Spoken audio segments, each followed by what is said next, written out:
প্রস্তুত, ডোমকলের মানুষ প্রস্তুত যে 4 তারিখে আমরা ডোমকলে লাল আবির খেলবো। এই ডোমকল যে লাল দুর্গ তাকে পুনরুদ্ধার ডোমকলের সাধারণ মানুষ 3 নম্বর বোতাম টিপে করবে। তার বার্তা দেওয়ার জন্য, আপনাদেরকে শুভেচ্ছা দেওয়ার জন্য আজকে আমি ডোমকলের মাটিতে এসেছি। সব থেকে প্রথমে পার্টির পক্ষ থেকে আপনাদের সবাইকে, ডোমকলের সংগ্রামী মানুষকে সংগ্রামী অভিনন্দন। লাল সালাম, ইনকিলাব জিন্দাবাদ। এবং এই লড়াই যেভাবে আপনারা আজকে দেখাচ্ছেন, পশ্চিমবাংলার বুকে এই বাংলাকে পুনরুদ্ধার করার, এই লাল দুর্গকে পুনরুদ্ধার করার এই লড়াই আমাদের জন্য মিশাল হয়ে দাঁড়িয়েছে। 23 তারিখে পুরো বাংলায় প্রথম দফার যেখানে যেখানে ভোট হবে, প্রত্যেকটা মানুষ ডোমকলের দিকে তাকিয়ে আছে যে দমকলের মানুষ যে বার্তা দিয়েছে যে বাংলায় লাল দুর্গকে প্রত্যেকটা জায়গায় জায়গায় পুনরুদ্ধার করতে হবে, তার আওয়াজ আজকে শুধু দমকলের মধ্যে নেই। আজকে যখন সকালে আমি 12টায় বহরমপুর পৌঁছালাম, তার আগে কাল থেকে সেই ভিডিও ভাইরাল হচ্ছে যেখানে দমকলের মানুষদেরকে, শ্রমজীবী মানুষ, খেটে খাওয়া মানুষ, সাধারণ মানুষকে দেখা যাচ্ছে 2011-র পরে যাদেরকে লাল ঝান্ডা ধরার জন্য, যাদেরকে লাল ঝান্ডাটা হাতে রাখার জন্য, সেই রাজনীতি করার জন্য আমরা দেখতে পেরেছি কিভাবে ধমকানো চমকানো হয়েছে। মানুষ এই 15টা বছর সেই ধমকানো, সেই চমকানো সয়ে সয়ে আজকে সেই জায়গায় দাঁড়িয়ে থেকে বলেছে আর আমাদেরকে কেউ আটকে রাখতে পারবে না, আর আমাদেরকে কেউ ধমকাতে পারবে না, আর আমাদেরকে কেউ চমকাতে পারবে না। যারা বলেছিল সাধারণ মানুষ, আমাদের কর্মীদের বাইরে যারা শুধু লাল ঝান্ডা করতো তারা নয়, বহু মানুষ ভেবেছিল 2011-র পরে যে 2011-তে একটা এমন দল এসে মানুষকে বোঝালো যে না, বামফ্রন্ট খেটে খাওয়া মানুষের পক্ষে নয়, বামফ্রন্ট সিঙ্গুরে আসলে কিন্তু শিল্প কারখানা করতে চায় না। তারা শিল্পর বিরোধিতা করলো। তৃণমূল কংগ্রেস শিল্পর বিরোধিতা করে বাংলার যে যুব সমাজ, আমাদের প্রজন্মের ছেলে মেয়েকে আজকে অন্ধকারে পৌঁছে দিয়েছে।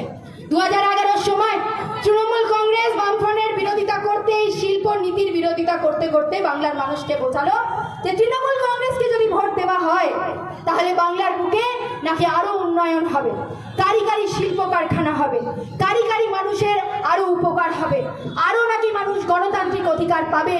কিন্তু 2011-র পর থেকে আমরা দেখলাম, যবে থেকে তৃণমূল কংগ্রেস রাজ্যের সরকারের শাসক দল হলো, গণতান্ত্রিক অধিকার মানুষের ছিনিয়ে নেওয়া হলো।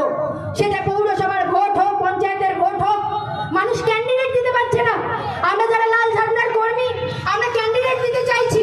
তৃণমূল চেষ্টা করলো ধমকিয়ে চমকিয়ে, তাকে উঠিয়ে নিয়ে গিয়ে খুনের হুমকি দিয়ে কি করে সেখানে গণতান্ত্রিক অধিকারকে ছিনিয়ে নেওয়া যায়। কিন্তু আমাদের কর্মী, আমাদের পার্টিরা, আমাদের প্রত্যেকটা কংগ্রেস দাঁড়িয়ে থেকে সেই লড়াই লড়েছে। আজকে দমকলে যে পরিস্থিতি, মানুষের যে আওয়াজ, মানুষ যেভাবে এগিয়ে এসেছে, আজ তারই পরিণতি যে গণতান্ত্রিক অধিকারকে ছিনিয়ে নেওয়া যখন চেষ্টা করেছে, এই লাল ঝান্ডা দাঁড়িয়ে থেকে সেই গণতন্ত্রকে রক্ষার চেষ্টা করেছে। প্রতিনিয়ত খেটে খাওয়া শ্রমজীবী মানুষের গণতান্ত্রিক অধিকারের জন্য লড়াই করেছে। এবং আমরা দেখেছি তো, একদিকে তারা শিল্পনীতির বিরোধিতা করেছে এবং সাথে সাথে এই যে শিক্ষা, বাংলায় যে শিক্ষার জন্য আমরা গর্ব করতাম, সেই প্রত্যেকটা শিক্ষা সংস্থানকে আজকে ভেঙে চুরমার তার পরিকাঠামো করে দিয়েছে।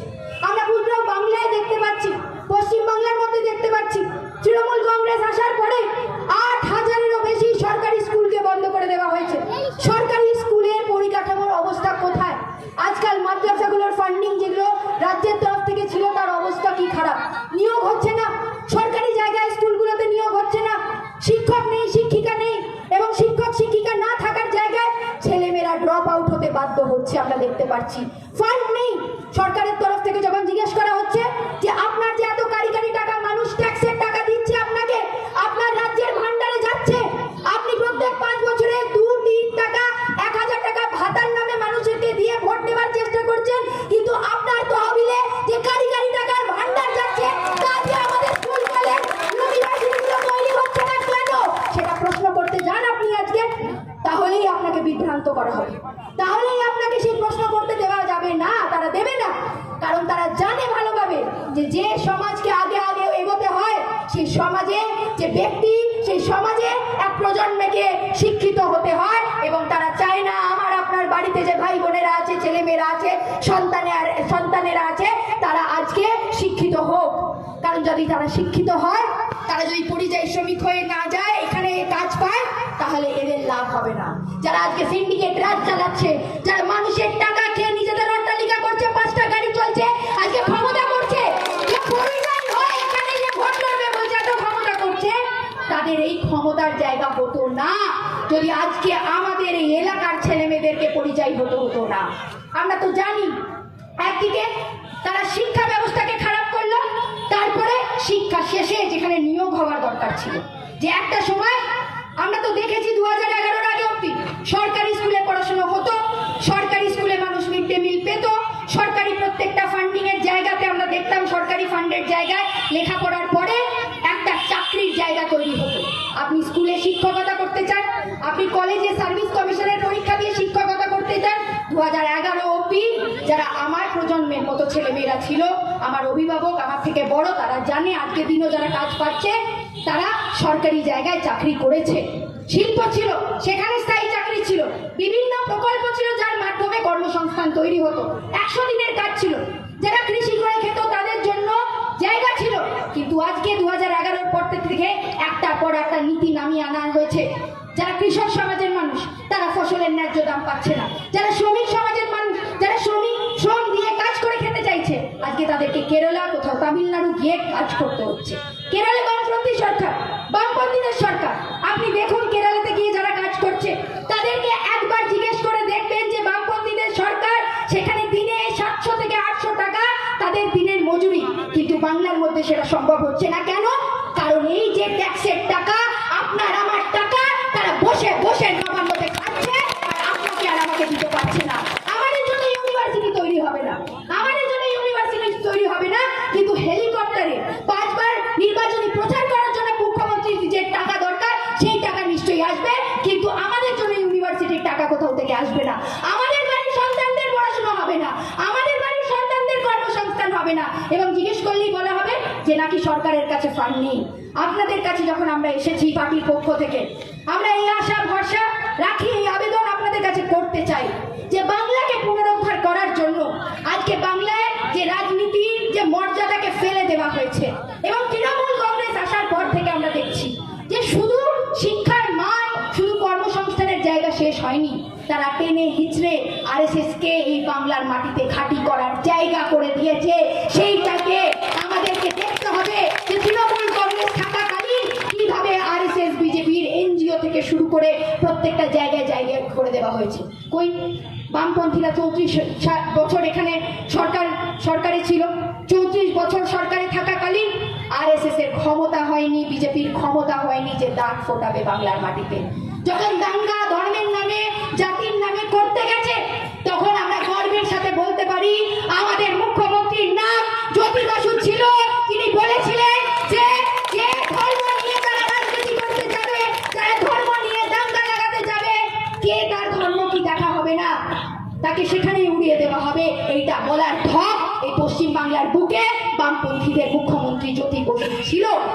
এবং গর্বের সাথে আমরা বলতে পারি যে 2011-এর পরে যে অবস্থা করেছে, যে অবস্থা টেনে এনেছে, তারা আরএসএস কে হাতে ধরে বাংলার বুকে টেনে এনেছে। এবং তারপরে তারা কি বলছে বিভিন্ন জায়গায় গিয়ে যে বিজেপি চলে আসবে, বিজেপি চলে আসবে, তাই জন্য আপনারা ভোটটা দিন। আচ্ছা, যে বিজেপিকে টেনে আনলো কে? আরএসএস এর এতগুলো এনজিও কে পারমিশন দিল কে? রাজ্য সরকারের তৃণমূল থাকাকালীন আরএসএস এই বাংলার ঘাটিতে জায়গা করলো কি করে? এই প্রশ্নের জবাব তৃণমূল কংগ্রেসকে দিতে হবে, মুখ্যমন্ত্রীকে দিতে হবে, এবং এই প্রশ্নের জবাবে দিতে হবে যে উত্তরপ্রদেশে যোগী আদিত্যনাথ যখন বুলডোজার চালিয়ে মানুষের স্লাম উৎখাত করে দিচ্ছে, বস্তি উৎখাত করে দিচ্ছে, পশ্চিমবাংলার বুকের মধ্যেও আমরা তাই দেখতে পাচ্ছি। আমরা দেখতে পাচ্ছি যে কিভাবে ওইদিকে 7,000-এরও বেশি সরকারি স্কুল উত্তরপ্রদেশে বন্ধ হয়ে যাচ্ছে, ডাবল ইঞ্জিনের সরকার নাকি, পশ্চিমবাংলার বুকে মমতা ব্যানার্জিও ঠিক সেই আকারে, সেই নীতিতে একদম সরকারি স্কুল সেই সব জায়গা বন্ধ করে দিচ্ছে। এবং এই নীতি, এই কর্মসংস্থানের অবস্থা যদি আগামী দিনে থাকে, আমরাও ভালোভাবে জানি যে আমাদের বাংলার যে সন্তানরা, তাদেরকে পরিযায়ী হয়ে বাইরে চলে যেতে বাধ্য হতে হবে। আজকে তো হয়েছে এই এলাকা জুড়ে, পুরো বাংলা জুড়ে বহু মানুষ যারা ভালোভাবে নিজের পায়ে দাঁড়াতে চেয়েছে, যারা শিক্ষাগত যোগ্যতার সাথে চেয়েছে যে নিজের বাড়িতে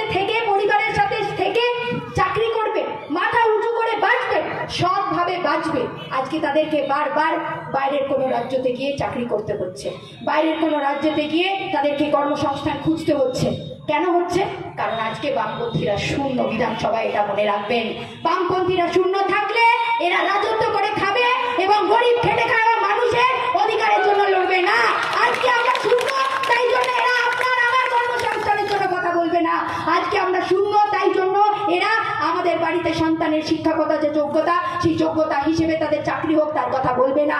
আমরা এই জন্য শূন্য বলে এরা 8,000-এর মতো স্কুলকে বন্ধ করতে পেরেছে, মাদ্রাসার ফান্ডিংকে কাট করতে পেরেছে, এত সাহস এদের হয়েছে। আমরা এখন শূন্য বলে আমাদের বাংলার ছেলে মেয়েদেরকে পরিযায়ী হয়ে বাইরে যেতে হয়েছে। বামপন্থীরা যদি বিধানসভার মধ্যে থাকতো, মমতা ব্যানার্জির এত ধক নেই, তৃণমূল কংগ্রেসের এত ধক নেই যে তারা এই কাজ করতে পারতো। তাই জন্য আমরা বলছি, আমরা বাইরে থেকে এই লড়াই চলেছি, আমরা বাইরে থেকে এই লড়াই চালাচ্ছি প্রত্যেকদিন। কিন্তু আপনাদের সমর্থন দরকার, আপনাদের সমর্থন দরকার। শুধু আমাদের পার্টি কর্মীদের নয়, আজকের দিনে গণতন্ত্রকে বাঁচানোর লড়াইও এই দেশের মধ্যে বিজেপি আরএসএস যেভাবে গণতান্ত্রিক অধিকারকে ছিনিয়ে নেবার চেষ্টা করছে প্রতিনিয়ত আমরা দেখতে পাচ্ছি। এবং আমরা সেটার সাথে সাথে দেখতে পাচ্ছি যারা বড় বড় করে ভাষণ দিয়েছিল, বলেছিলেন না রাজ্যের মুখ্যমন্ত্রী যে এসআইআর, প্রথমে কি বলেছিলেন যে এসআইআর হতে দেওয়া যাবে না, হতে দেব না, আমি যতদিন বেঁচে আছি এসআইআর পশ্চিমবাংলায় হবে না। তারপরে কি দেখা গেল? এসআইআর হলো, বহু মানুষের নাম বাদ গেল। এবার এখন কি বলছে? সেই আবার নির্বাচন আসলে বিজেপি জুজু নিয়ে চলে আসছে ভোট চাইতে।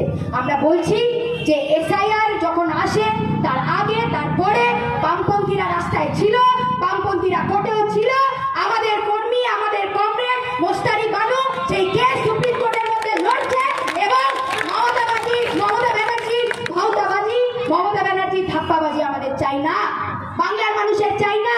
বাংলার মানুষ খেটে খাওয়া মানুষ, কর্মঠ মানুষ, নিজেদের ঘাম, নিজেদের শ্রম, নিজেদের রক্ত লাগিয়ে এই বাংলাকে তিলে তিলে তৈরি করেছে। খেটে খাওয়া মানুষ এগিয়ে এসছে এই বাংলাকে নির্মাণ করার। আজকে যখন সেই খেটে খাওয়া মানুষের ওপরে এত বড় একটা গণতান্ত্রিক অধিকারের লড়াই, তাদের গণতান্ত্রিক অধিকারকে ছিনিয়ে নেবার চেষ্টা করা হচ্ছে, এখানে বড় বড় অ্যাডভার্টাইজমেন্ট করছে তৃণমূল কংগ্রেস, বড় বড় প্রচার করার চেষ্টা করছে তৃণমূল কংগ্রেস, আমাদেরকে এসে বিভ্রান্ত করার চেষ্টা করছে। একবারের জন্য বিভ্রান্ত হবেন না, কারণ মনে রাখবেন যে এই বাংলার ঘাঁটিতে লাল ঝান্ডা আছে। এই বাংলার ঘাঁটিতে কেউ দাঙ্গা করতে আসলে, কেউ ধর্মের নামে ভেদাভেদ করলে তারা বেঁচে ফিরবে না। এই বাংলার মাটিকে আমরা ধর্মের নামে, জাতের নামে, ভাষার নামে বিভাজন হতে দেব না, কারণ লাল ঝান্ডা এই বাংলার মাটিতে আছে। হতে পারে 2011-র পরে তৃণমূল কংগ্রেস মানুষকে বিভ্রান্ত করে সেই অধিকার থেকে দূরে করে দিয়েছে। হতে পারে 2011-র পরে তারা চেষ্টা করেছে মানুষকে বিভ্রান্ত করে সেই ভোটটা অন্যদিকে হাওয়াটা ঘুরিয়ে দেওয়ার, কিন্তু এবার সেটা হবে না। কারণ মানুষ 15 বছরে বুঝতে পেরেছে কি যখন গণতান্ত্রিক অধিকারের লড়াই, তখন আমাদের মহিলা কমরেড মোস্তারি বানুকে সুপ্রিম কোর্টে লড়বে। যখন পরিযায়ী শ্রমিকদের লড়াই, তখন আমাদের প্রার্থী কেরালায় গিয়ে তারপরে এখানে পরিযায়ী শ্রমিকদের জন্য কেন্দ্র খুলবে। যখন সব লড়াই এই লাল ঝান্ডা, তাহলে এবার এই লাল ঝান্ডাকেই বেছে নিতে হবে এবং এই লাল ঝান্ডাকেই দমকলের মানুষ বেছে নেবে।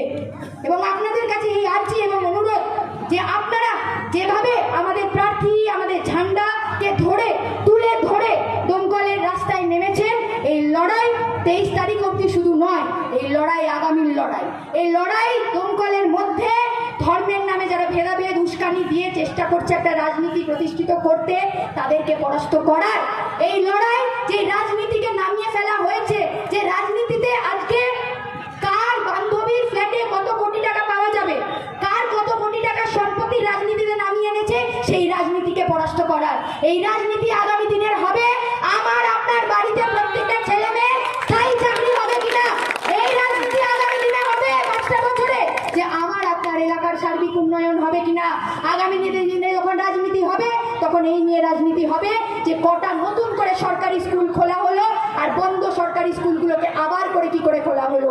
যখন রাজনীতি হবে তখন মানুষের ভালো থাকার রাজনীতি হবে। যখন রাজনীতি হবে আগামী 5টা বছর এই লাল ঝান্ডাকে ধরে বিধানসভার মধ্যে, তখন রাজনীতি হবে যাতে আমাদের ছেলেমেয়েরা যারা পরিযায়ী হয়ে যেতে বাধ্য হয়েছে তারা ফিরিয়ে এনে তাদের যত দরকার মজুরি 600 টাকা দামের মজুরি এই বাংলার বুকেই দেওয়া হবে। তারা এই বাংলায় দমকলের বুকে দাঁড়িয়ে থেকে রোজগার করবে, এই প্রতিশ্রুতি আপনাদেরকে দিয়ে যেতে চাই। এবং এই প্রতিশ্রুতিও নিয়ে যেতে চাই যে আগামী 4 তারিখে আমরা সবাই মিলে এখানে বিজয় মিছিল করব। আপনারা প্রার্থীকে জিতিয়ে বিধানসভার মধ্যে পাঠাবেন, যাতে শুধু আমার আপনার কথা নয়, বাংলার প্রত্যেকটা সেই আমার প্রজন্মের আপনাদের কথা সে তুলে ধরবে বিধানসভার মধ্যে। আমাদের যে আর্তনাদ, সেই আর্তনাদ তুলে ধরবে। এবং বাংলার যে রাজনীতির মূল, আজকে এখানে যেখানে আমাদের সভা হচ্ছে, এই সভার পাশেই কাজী নজরুল ইসলাম, বিদ্রোহী কাজী নজরুল ইসলামের মূর্তি। এবং আমরা জানি যে বিদ্রোহী কাজী নজরুল ইসলাম কবিগুরু রবীন্দ্রনাথ ঠাকুরের এই বাংলার মাটি। এই বাংলার মাটি কখনো কাজী নজরুল ইসলাম রবীন্দ্রনাথে ফারাক করতে শিখেনি। এই বাংলার মাটি ক্রিকেটের ময়দানে সৌরভ গাঙ্গুলি, আজহারউদ্দিনে ফারাক করতে শেখেনি। আজকে যারা এই ফারাকটা করিয়ে দিতে চায়, তাদের রাজনীতিকে পরাস্ত করার জন্য আপনারা 23 তারিখে কাস্তে আতুরি তারা চিহ্নতে ভোট দেবেন, এই আশা ভরসা রেখে আপনাদের থেকে আশীর্বাদ নিয়ে আমি আমার বক্তব্য শেষ করতে চাই। ইনকিলাব জিন্দাবাদ, সিপিআই জিন্দাবাদ, বামফ্রন্ট জিন্দাবাদ। এবং সবাই যারা মিলে এখানে প্রার্থীকে সমর্থন দিয়েছে, সবাইকে জিন্দাবাদ জানিয়ে আমি আমার বক্তব্য শেষ করছি।